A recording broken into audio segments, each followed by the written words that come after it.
J'ai trop d'amis, c'est un spectacle qui s'adresse à tout le monde, donc aussi aux plus jeunes d'entre nous.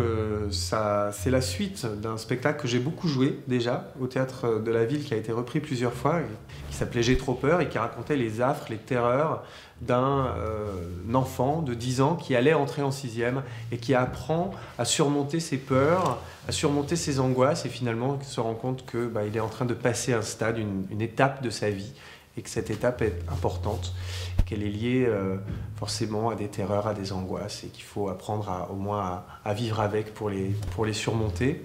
Voilà.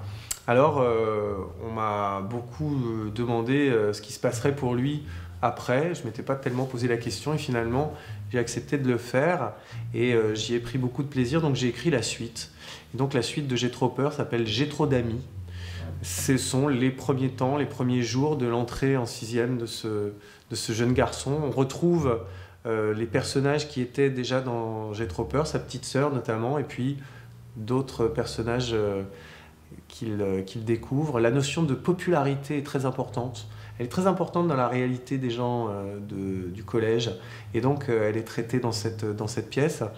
Et le principe de ce spectacle est le même que pour J'ai trop peur, c'est-à-dire que c'est joué par 3 comédiennes qui connaissent chacune tous les autres rôles. C'est-à-dire qu'à chaque fois, on fait des distributions aléatoires, tournantes, on répète pour qu'elles sachent tous les rôles, et ensuite on tire au sort pour savoir qui joue qui, ce qui permet d'avoir tout le temps comme ça une sorte de renouvellement, une sorte de fraîcheur pour les interprètes, et puis aussi pour le public, et finalement des versions tout le temps différentes, tout le temps renouvelées, puisqu'il y a autant de spectacles qu'il y a de combinaisons possibles entre les comédiennes.